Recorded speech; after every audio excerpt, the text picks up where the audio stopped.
खुलुमबाय बयनिसिमबो नोंथांमोननि थाखाय माखासे खौरांफोर लानानै फैलायबाय आरो चेनेलाव गोदानब्ला अननानै चेनेलखौ साबस्क्राइब खालामनानै लादो बेल आइकनखौ एलाव होनानै ला जाहाथे नोंथांनाव सिगां नटिफिकेसन सहैग्रोयो। दानिया खोनासंलांदो। गिबि खौराङाव दङ देहायारि जेंनाजों नाख्रेबजानानै रायजो राजा आरो सरकारनिफ्राय अनसुंथाइ हास्थायदों। क'क्राझार जिल्ला कारिगाव आउटपस्टनि बेन्दोंआव थानाय 11 नं जाम्बुगुरि गामिनि संसार जाफुबाय थानाय सम्बार बसुमतारी बिथांनि आंगो बिसि सनजिता बसुमतारीया थांनाय माखासे समनिफ्रायनो गावनि देहायारि जेंनाजों नाख्रेबजानानै दं। जब्राजों भुगिनांनाय सनजिता बसुमतारीखौ मोजां फाहामथाय होनो थाखाय दा गोबां रांनि गोनां जानायलाय सरकारजों लोगोसे साफ्रोमबो रायजो राजाफोरनाव अनसुंथाइ मोनगोन होननानै आसा थिदों। बेनिखायनो 3990076585 एकाउन्ट नाम्बाराव नोंथांमोना अनसुंथाइखौ हरनो हागोन।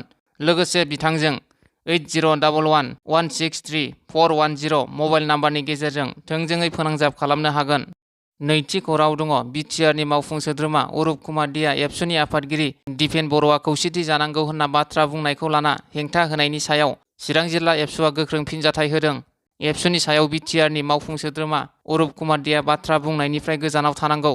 अरुप कुमार देखौ जों सिनाया, बिथाङा बर' हारिनि बिटिआर गोरोबथानि उनावसो फैनाय। अरुप कुमार देआ बिटिआर गोरोबथा जाखांनायनि उनावसो ओंखारनाय सासे सुबुं। बिटिआर जायाबा बिथाङा मावफुं सोद्रोमा जायामोन आरो रावबो सिनायनाय नङामोन। मावफुं सोद्रोमा बिबान मोनदों बेखौ बिथाङा मोजाङै खामानि मावथों होननानै चिरां जिल्ला एबसुनि आफादगिरि दिलीप कुमार नार्जारिया गोख्रों फिनजाथाय होदों। इएम अरुप कुमार देनि हेंथायै।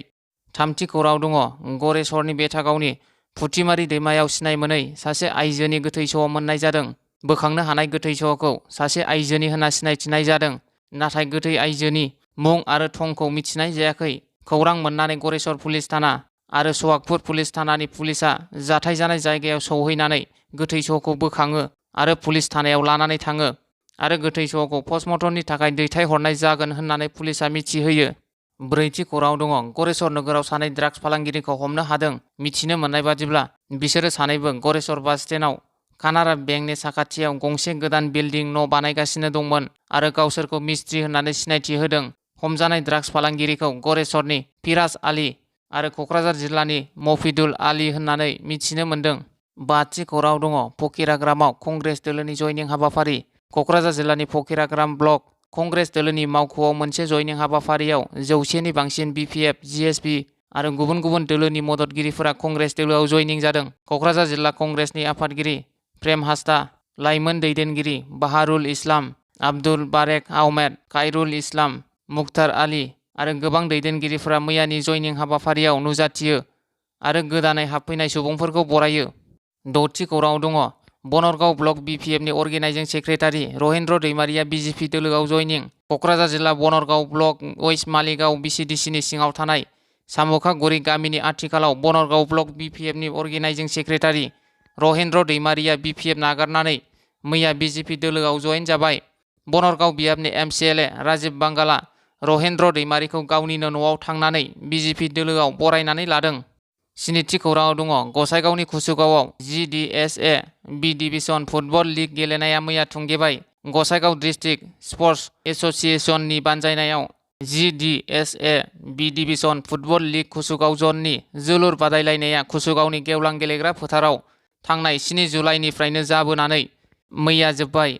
मैयानि बे जोबथा बादायलायनायाव जलेश्वरी जनता क्लाब आरो जुनियर स्पर्टस पान्डारिया क्लाबनि गेजेराव मोन्नैबो हानजाया 2-2 गल सोलायनानै समान समान जानायनि उनाव ट्राइब्रेकारनि गेजेरजों जलेश्वरी जनता क्लाबा देरहासार जानो हायो।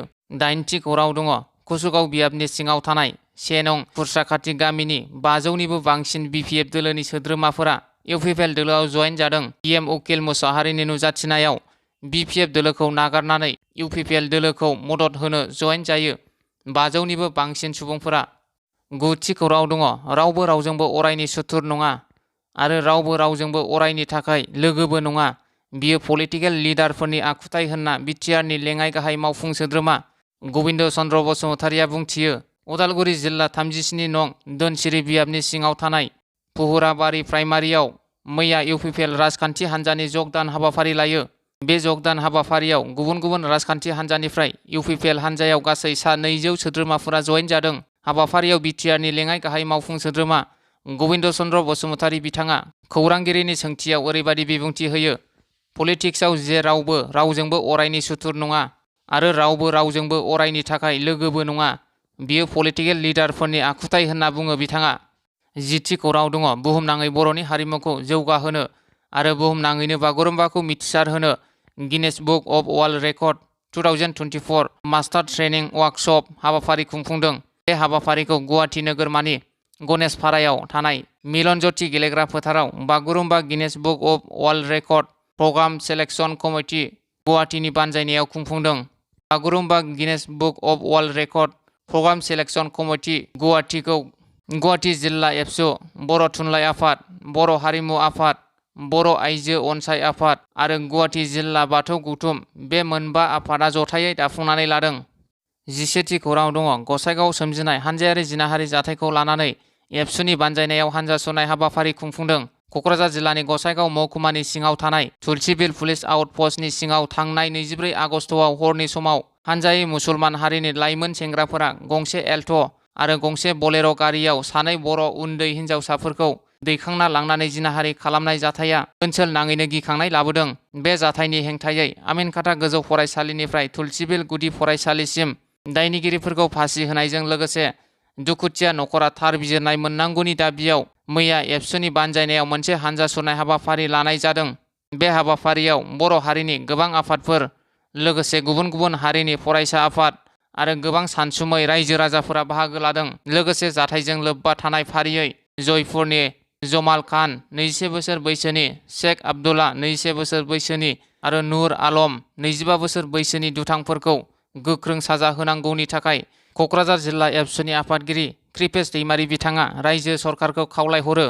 क'क्राझार जिल्ला एबसुनि आफादगिरि कृपेश दैमारी बिथाङा खौरांनि गेजेरजों मा बुङो ससे खोनासंलांदो। क'क्राझार जिल्ला एबसुनिफ्राय जों बे घटनानि सायाव जों सोंखारियो आरो निन्दा खालामो। खारन थांनाय 24 तारिख हरनि 11टा बाजा समाव दा सानै जे हिन्जावसाफोर माइनर बेखौ जे दिनै बुरखायनानै लानानै थांबाय, जाय बिथांमोननि जे लोगो दा जोङो मिथिनाय बायदियै जा माने दिनै प्रसासना जि माने एरेस्ट खालामदों जि जामाल खान, शेख आब्दुल्ला आरो नूर आलम, दा दिनै बिथांमोनखौ दिनै हमबाय आरो बिथांमोननि लोगोखौ दिनै हमनानै दिनै पुलिसा आयेन बायदियै दिनै साजा होनांगौ आरो बिथांमोनखौ फास्ट ट्रेक कर्टआव लांनांगौ होननानै जोङो क'क्राझार जिल्ला एबसु हिसाबै जोङो दाबि खालामदों। दिनै प्रसासना बिथांमोननि सायाव गोबां दुरबलता दङ आरो दुरबलता बे बाथ्राखौ जोंनो फोरमायबाय थादों। मा कारनाव बिथांमोननि सायाव दिनै दुरबलता दङ। दा दिनैहाय दिनै गोबां बेबायदिनो घटनाया जाबाय थाबाय। दा थांनाय समाव जा गवालपारा जिल्लायावबो दिनै जादों। दिनै जोंनि उन्दै हिन्जावसाखौ दिनै रेप खालामदों, बिनि बिदाखौ दिनै बुथारदों आरो दिनै गुबुन गुबुन जायगायावबो दिनै बेबायदि रेपआ दिनै जादों आरो दिनै तुलसीबिल बे ओनसोलावबो दिनै उन्दै गथ'खौ दिनै बुरखायनानै लानानै थांनानै दिनै रेप खालामदों। दा बेखायनो जोङो प्रसासनखौबो जोङो बुंगोन बे केसनि सायाव दिनै जि माने साजा होनांगौ बेनि थाखाय बिथांमोनखौ साजा होनांगौ आरो बिथांमोननि जि लोगोफोर दंबावो बेखौ दिनै बिथांमोना नागिरनानै दिनै एरेस्ट खालामनानै दिनै आयेननि बेबस्थाखौ लानांगौ होननानै जोङो दिनै क'क्राझार जिल्ला एबसुनि बानजायनायाव गोबां दिनै दल संगठननि दैदेनगिरिफोर, दिनै गुबुन गुबुन हारिनि संगठननि दैदेनगिरिफ्रा दिनै बाहागो लाफैदों आरो दिनै जोंहा जोङो बे रिलिनि गेजेरजों दिनै जोङो बे जाथायनि सायाव न्याय मोननांगौ होननानै जोङो दाबि खालामदों आरो जितियालागै बे माने दाबिया पुरन जाया जोङो बे समसिमहालागै जोङो बे जाथायनि सायाव जोङो दाबि खालामलांबाय थागोन आरो जेरैखि जाया बे जाथायनि न्यायखौ जों मोननांगोन होननानै जोङो दिनै प्रसासना जि दुरबलता खालामदों बिनि सायाव दिनै जोङो फिननायखौ जोङो लुबैयो। मानि दुरबलता दङ प्रसासना, मा कारननि थाखाय दिनै दुरबलताया दङ। दिनै जोंनि बे रेलिखौबो होबथानो थाखाय बिथांमोना बिराद माने खायदा कौसल खालामदोंमोन। दिनै बे रेलिखौ खालामनो मोना होननानै प्रसासननिफ्राय बिराद टेलिफनिक भाबै फन। दा मा दं बे दुरबलताया? दा दिनै गावसिनि जे मावनो गोनां खामानिफोरखौ मावनो हायैनि थाखाय दिनै लाजिनाय मोनदोंमोन निस्सय।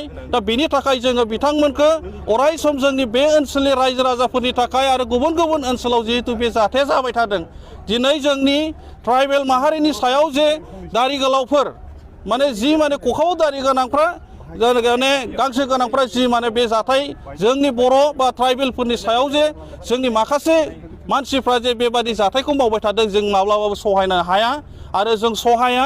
दा बेनि थाखाय जों जेब्लायसिम जोङो न्याय मोना अब्लासिम जोंनि आन्दोलना सोलिलांबाय थागोन।